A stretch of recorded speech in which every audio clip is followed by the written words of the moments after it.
ఊర్లో సహజ సిద్ధంగా లభించే కళ్ళు అంటే చాలా మంది ఇష్టపడతారు. గ్రామీణ ప్రాంత ప్రజలైతే మరింతగా ఆసక్తి చూపుతారు. అయితే ఇప్పటి వరకు తాటి కళ్ళు, ఈత కళ్ళు గురించే మనకు ఎక్కువగా తెలుసు. కానీ వరంగల్ జిల్లాలో మరో రకం కళ్ళు స్థానికుల మనసు దోచుకుంటోంది. ఈ కళ్ళు మజాతో పాటు ఆరోగ్యాన్ని కూడా ఇస్తోందట. గ్రామీణ ప్రాంతాల్లో కళ్ళు సేవించడం సంప్రదాయంగా ఉంది. అయితే ఇప్పటి వరకు తాటి కళ్ళు, ఈత కళ్ళు మాత్రమే ఎక్కువగా సేవించేవారు. కానీ ఇప్పుడు ఖర్జూర కళ్ళు అందర్నీ ఆకట్టుకుంటోంది. ప్రకృతి సహజ సిద్ధంగా దొరికి ఈ కళ్ళు ఆరోగ్యంతో పాటు ఆనందాన్ని ఇస్తోందని కళ్ళు ప్రియులు చెబుతున్నారు. జనగామ జిల్లా స్టేషన్ గన్పూర్ మండలం రాఘవాపూర్లో కొందరు రైతులు ఖర్జూర చెట్లను సాగు చేశారు. ఆ చెట్ల నుంచి స్థానిక గౌడ కులస్తులు కళ్ళు తీస్తున్నారు. సాధారణంగా తాటికల్లు చేదుగా, పుల్లగా, కొన్ని చెట్లు తీయగా ఉంటాయి.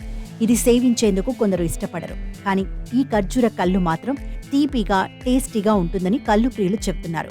ఈ కళ్ళుతో కిడ్నీలో రాళ్లు, ఇతర సమస్యల నుంచి ఉపశమనం కలుగుతోందని చెబుతున్నారు. ఉదయమే ఖర్జూర కళ్ళును తీసి తాగితే చాలా అద్భుతంగా ఉంటుందని కళ్ళు ప్రియులు చెబుతున్నారు.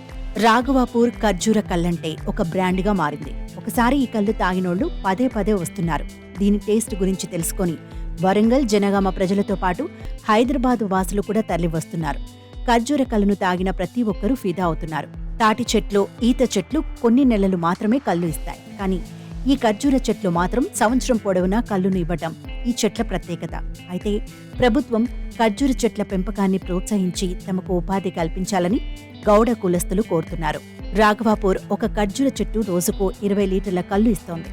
అయితే ఇక్కడ చెట్ల సంఖ్య తక్కువగా ఉంది. ప్రభుత్వం ప్రోత్సహిస్తే మరిన్ని చెట్లను పెంచి ఆరోగ్యవంతమైన ఖర్జూర కళ్ళను జనాలకు అందిస్తామని గౌడ కులస్తులు కోరుతున్నారు.